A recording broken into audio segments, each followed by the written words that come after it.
John chapter 7. After this, Jesus went to Galilee, going from village to village, for he wanted to stay out of Judea, where the Jewish leaders were plotting his death. But soon it was time for the tabernacle ceremonies, one of the annual Jewish holidays, and Jesus' brothers urged him to go to Judea for the celebration.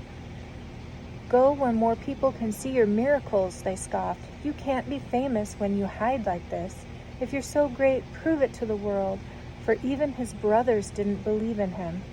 Jesus replied, "It is not the right time for me to go now, but you can go any time, and it will make no difference, for the world can't hate you, but it does hate me, because I accuse it of sin and evil. You go on, I'll come later when it is the right time." So he remained in Galilee, but after his brothers had left for the celebration, then he too went, though secretly, staying out of the public eye. The Jewish leaders tried to find him at the celebration and kept asking if anyone had seen him. There was a lot of discussion about him among the crowds. Some said, "He's a wonderful man," while others said, "No, he's duping the public." But no one had the courage to speak out for him in public for fear of reprisals from the Jewish leaders. Then, midday through the festival, Jesus went up to the temple and preached openly. The Jewish leaders were surprised when they heard him. "How can he know so much when he's never been to our schools?" they asked. So Jesus told them, "I'm not teaching you my own thoughts, but those of God who sent me. If any of you really determines to do God's will, then you will certainly know whether my teaching is from God or is merely my own. Anyone presenting his own ideas is looking for praise for himself, but anyone seeking to honor the one who sent him is a good and true person. None of you obeys the laws of Moses, so why pick on me for breaking them? Why kill me for this?" The crowd replied, "You're out of your mind. Who's trying to kill you?"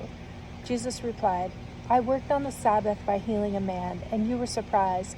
But you work on the Sabbath too, whenever you obey Moses' laws of circumcision. Actually, however, this tradition of circumcision is older than Moses' law.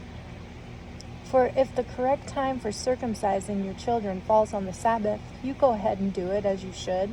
So why should I be condemned for making a man completely well on the Sabbath? Think this through, and you will see that I am right." Some of the people who lived there in Jerusalem said among themselves, "Isn't this the man they are trying to kill? But here he is preaching in public, and they say nothing to him. Can it be that our leaders have learned, after all, that he really is the Messiah? But how could he be? For we know where this man was born. When Christ comes, he will just appear, and no one will know where he comes from."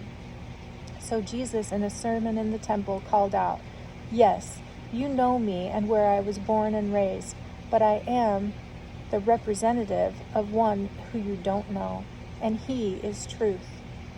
I know him because I was with him, and he sent me to you." Then the Jewish leaders sought to arrest him, but no hand was laid on him, for God's time had not yet come. Many among the crowds at the temple believed on him. After all, they said, "What miracles do you expect the Messiah to do that this man hasn't done?" When the Pharisees heard that the crowds were in this mood, they and the chief priests sent the officers to arrest Jesus. But Jesus told them, "Not yet. I am to be here a little longer. Then I shall return to the one who sent me. You will search for me, but you will not find me, and you won't be able to come where I am." The Jewish leaders were puzzled by this statement. "Where is he planning to go?" they asked. "Maybe he is thinking of leaving the country and going as a missionary among the Jews in other lands, or maybe even to the Gentiles. What does he mean about our looking for him and not being able to find him? And you won't be able to come where I am?" On the last day, the climax of the holidays, Jesus shouted to the crowds, "If anyone is thirsty, let him come to me and drink. For the scriptures declare that rivers of living water shall flow from the inmost being of anyone who believes in me." He was speaking of the Holy Spirit, who would be given to everyone believing in him. But the Spirit had not been given, because Jesus had not yet returned to his glory in heaven. When the crowds heard him say this, some of them declared, "This man surely is the prophet who will come." just before the Messiah. Others said, "He is the Messiah." Still others, "But he can't be. Will the Messiah come from Galilee? For the scriptures clearly state that the Messiah will be born of the royal line of David in Bethlehem, the village where David was born." So the crowd was divided about him, and some wanted to arrest, but no one could touch him. The temple police who had been sent to arrest him returned to the chief priests and Pharisees. "Why didn't you bring him in?" they demanded. "He says such wonderful things," they mumbled. "We've never heard anything like it." "So you also have been led astray," said the Pharisees. "Is there a single one of us Jewish rulers or Pharisees who believes in this Messiah? These stupid crowds do, yes, but what do they know about it? A curse upon them anyway." Then Nicodemus spoke up. Remember him? He was the Jewish leader who came secretly to interview Jesus.